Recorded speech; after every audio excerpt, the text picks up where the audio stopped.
Hello student, આપણે unit number 12 complete કર્યું conjunction. આજે આપણે યુનિટ નંબર 13 શરૂ કરશું. યુનિટ નંબર 13નું નામ છે એક્સક્લેમેટરી સેન્ટેન્સ. એક્સક્લેમેટરી સેન્ટેન્સ એટલે તમને ખબર છે શું થશે? ઉદ્ગાર વાક્યો. આપણે જોઈ ગયા છીએ આગળ. આપણે ટેક્સ્ટબુકમાં, ઇંગ્લિશની ટેક્સ્ટબુકમાં વારે વારે એક્સક્લેમેટરી સેન્ટેન્સના વાક્યો આવતા. તો આપણે જોઈએ પ્રાસ્તાવિક એક્સક્લેમેટરી સેન્ટેન્સ. એક્સક્લેમેટરી સેન્ટેન્સ એટલે ઉદ્ગારવાચક વાક્ય. ઉદ્ગાર એટલે કે કોઈ આશ્ચર્ય થતો હોય એવા વાક્યને શું કહેવાય છે? Exclamatory sentence. જ્યારે આશ્ચર્ય કે લાગણીનો ભાવ વ્યક્ત કરવો હોય ત્યારે એક્સક્લેમેટરી સેન્ટેન્સનો ઉપયોગ કરવામાં આવે છે. આ તમે તમારી બુકમાં લખી નાખજો.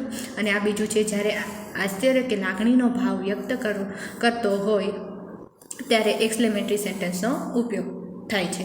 એક્સક્લેમેટરી સેન્ટેન્સની શરૂઆત વોટ કે હાવથી શરૂ થાય છે અને તેના અંતે એક્સક્લેમેટરી માર્ક મૂકવામાં આવે છે. એક્સક્લેમેટરી માર્ક એટલે આપણને ખબર છે, આ રીતે આપણે મૂકીએ છીએ. આ છે એક્સક્લેમેટરી સેન્ટેન્સની શરૂઆત ક્યાંથી શરૂ થાય? વોટ પ્રશ્ન પૂછવાથી, હાવ કઈ રીતે, એ રીતે વોટ એટલે શું, હાવ એટલે કેવું થી શરૂ થાય છે અને તે એક્સક્લેમેટરી માર્કથી પૂર્ણ થાય છે. એટલે ઉદ્ગાર ચિહ્ન મૂકીને પૂર્ણ થાય છે.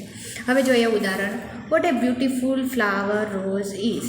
ગુલાબ કેટલું સુંદર પુષ્પ છે. અહીંયા વોટથી શરૂ થાય છે. What a beautiful flower rose is. અહીંયા આશ્ચર્ય દર્શાવ્યું છે કે રોઝ કેટલું સુંદર પુષ્પ છે. તો અહીંયા શું આશ્ચર્ય દર્શાવ્યો છે અને એક્સક્લેમેટરી સાઇન પાછળ આપેલો છે. એટલે અહીંયા ક્યાંથી શરૂ થયો છે? વોટથી. How tall Khali is. Khali કેટલો ઊંચો છે. તો અહીંયા ક્યાંથી શરૂ થયું? હાવથી શરૂ થયું છે. તો એ પણ આશ્ચર્ય ઓહો એટલે કે ખલી કેટલો ઊંચો છે. ઉપરોક્ત બંને વાક્યો ઉદ્ગાર વાક્યો છે અને તે વાક્યના અંતમાં ઉદ્ગાર ચિહ્ન મૂકવામાં આવે છે. ઉદ્ગાર વાક્ય છે એટલે બંને પાછળ છે એ ઉદ્ગાર વાક્ય મૂકવામાં. હવે આપણે જોઈએ નીચે વિધાન વાક્યને ઉદ્ગાર વાક્યમાં કઈ રીતે ફેરવશું. એટલે કે આપણે વિધાન વાક્ય એટલે ફૂલ સ્ટોપ મૂકીએ એને વિધાન વાક્ય કહેવાય. લાસ્ટમાં ક્વેશ્ચન માર્ક નહીં અને એક્સક્લેમેટરી સાઇન નહીં ન આવે, ખાલી ફૂલ સ્ટોપ આવે તો એને શું કહેવાય? વિધાન વાક્ય કહેવાય. જો વિધાન વાક્યમાં વિશેષણ એડજેક્ટિવ પછી સામાન્ય નામનો ઉપયોગ થતો હોય તો ઉદ્ગાર વાક્યની શરૂઆત વોટથી થશે. વોટ. હવે આ તમારે વાક્ય રચના લખવાની છે. What plus an article an વિશેષણ. કોઈ પણ વ્યક્તિ માટે વિશેષણ તરીકે દર્શાવવામાં આવ્યું, વિશેષ એની ખાસિયત દર્શાવવામાં આવી હોય એને શું કહેવાય? વિશેષણ. સામાન્ય નામ, કોઈ પણ સામાન્ય નામ હોય અને સબ્જેક્ટ કોઈ પણ વિષય વિશે વાત કરવામાં આવે અને વર્બ એટલે ક્રિયાપદ મૂકવામાં આવ્યું હોય. હવે જોઈએ અહીંયા Riya is a fat girl. અહીંયા શું છે? Riya is a fat girl. વિશેષણ ફેટ પછી સામાન્ય નામ ગર્લ વપરાયું છે એટલે કે ફેટ શું છે? રિયા તો છે કેવી ગર્લ છે? ફેટ. તો વિશેષણ શું થયું? ફેટ. વિશેષ તરીકે ગર્લ છે એના વિશેષ તરીકે ઉપયોગ કરવામાં આવ્યો છે. તો કે કેવી છે? ફેટ એટલે કે જાડી છે. હવે જોઈએ રિયા જાડી છોકરી છે. What a fat girl Riya is. હવે વિશેષણ એવું એટલે શેનથી શરૂ થશે? વોટથી શરૂ થશે. વાક્ય વોટથી શરૂ. વિધાન વાક્યને ઉદ્ગાર વાક્યમાં ફેરવવા માટે વિશેષણ છે એટલે વાક્ય શેનાથી શરૂ થશે? વોટથી. What a fat girl Riya is. તો હવે આપણે જોઈએ વોટ પછી એ આર્ટિકલ વાક્ય રચના ઉપર આપેલી છે એ પ્રમાણે જોઈએ. વોટ પછી એ વિશેષણ અને સામાન્ય નામ અને વર્બ ક્રિયાપદ આવી ગયું. શરૂઆત વોટથી થઈ છે. શેનાથી થઈ છે? વોટ. ઉપરની વાક્ય રચના પ્રમાણે આખું વાક્ય બની ગયું છે. એટલે 0, 3, 4, 5, 1 ને 2 એ રીતે આપેલું છે. હવે જોઈએ બીજું. હી હેડ એ ગ્રેટ આઈડિયા. વિશેષણ શું છે? ગ્રેટ. ગ્રેટ છે. આઈડિયા તો છે પણ કેવો છે?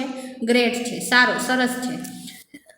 તેણે ખૂબ જ સરસ વિચાર આવ્યો. કેવો આવ્યો? સરસ વિચાર આવ્યો. તો હવે વિશેષણ શું છે? ગ્રેટ. તો વાક્ય શેનથી શરૂ થાય? વોટ. વોટ એ ગ્રેટ આઈડિયા હી હેડ. હી હેડ પેલું વાક્ય અહીં ક્યાં આવી જાય? છેલ્લા વાક્યમાં. અને ઉદ્ગાર ચિહ્ન વોટથી શરૂ થાય છે. તેને કેટલો સરસ વિચાર આવ્યો. વોટ એ ગ્રેટ આઈડિયા હી હેડ એટલે વાક્ય રચના પ્રમાણે આ આવી ગયું.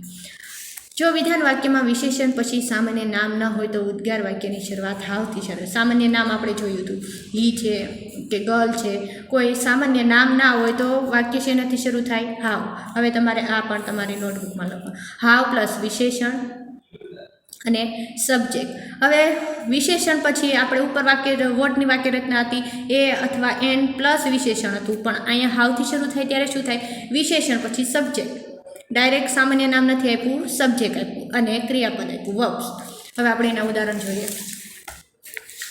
Riya is fat. વિશેષણ ફેટ પછી સામાન્ય નામ વપરાયું નથી. ફેટ ગર્લ આપણે આગળ જોયું હતું, ફેટ ગર્લ આવ્યું હતું, તો અહીંયા ખાલી શું આપ્યું? રિયા છે એ જાડી છે. છોકરી જાડી છોકરી છે એવું નથી કીધું, શું છે? જાડી છે. રિયા જાડી છે. How fat Riya is. હવે શું થયું? હાવ વાક્ય રચના પ્રમાણે હાવ અને વિશેષણ શું છે? ફેટ અને સબ્જેક્ટ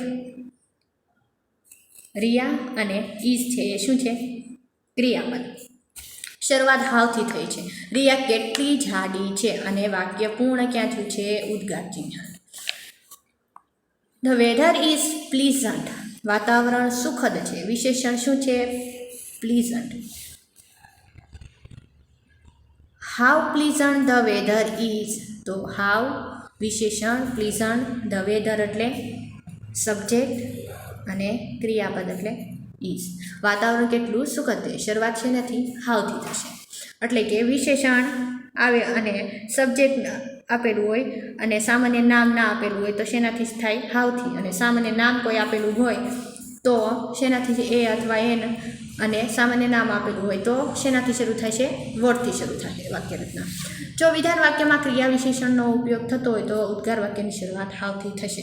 હવે કે ક્રિયા વિશેષણ, કોઈ પણ ક્રિયા વિશેષણ દીધેલું હોય તો એની વાક્ય રચના, આ પણ વાક્ય રચના લખવાની. ક્રિયા વિશેષણ તરીકે આ વાક્ય રચના લખવાની છે. હાવ પ્લસ ક્રિયા વિશેષણ પ્લસ સબ્જેક્ટ પ્લસ વર્બ. તો એનું નીચે જોઈએ આપણે. સચિન પ્લે વેલ. સચિન ક્રિયા વિશેષણ શું છે? વેલ. ક્રિયા વિશેષણ શું છે? વેલ. ક્રિયા વિશેષણ એટલે એડવર્બ્સ. શું છે? વેલ. સચિન સારું રમ્યો. કેવું રમ્યો? સચિન રમ્યો તો ખરા, પણ કેવું રમ્યો? સારું રમ્યો. How well Riya play. અહીંયા બાય મિસ્ટેક લખેલું છે, અહીંયા સચિન આવશે. સચિન. સચિન કેટલું સારું રમ્યો. તો શેનાથી શરૂ થાય? હાવ. કારણ કે હાવ પછી શું આપેલું છે? ક્રિયા વિશેષણ. ક્રિયા વિશેષણ આવી ગયેલું છે. અને સબ્જેક્ટ શું છે? રિયા અને પ્લે ક્રિયાપદ. શી લુક્સ ટાયર્ડ. ક્રિયા વિશેષણ છે ટાયર્ડ. તે થાકેલી લાગે છે. હાવ ટાયર્ડ શી લુક્સ. શરૂઆત હાવથી થઈ છે. તે કેટલી થાકેલી લાગે છે. હવે આપણે બધા વાક્ય જોયા. એમાં એક્સક્લેમેટરી સાઇનમાં પહેલાં હતા વિધાન વાક્યને ઉદ્ગાર વાક્યમાં કઈ રીતે ફેરવશું? તો પહેલું હતું વોટ વાક્ય. વોટવાળામાં હતું વોટ પ્લસ એન વિશેષણ, સામાન્ય નામ, સબ્જેક્ટ, વર્બ. અને હાવથી ક્યાંથી શરૂ થાય? જ્યારે સામાન્ય નામ ના આપેલું હોય અથવા એનને આપેલું હોય ત્યારે હાવથી શરૂ થાય છે. અને હાવ બીજું કયા રીતે ઉપયોગમાં આવે છે? તો કે ક્રિયા વિશેષણ આપેલું હોય અને સબ્જેક્ટ આપેલું હોય ત્યારે હાવ વાળું વાક્ય બને છે. હવે આપણે નીચે યાદ રાખો કરીને આપેલું છે.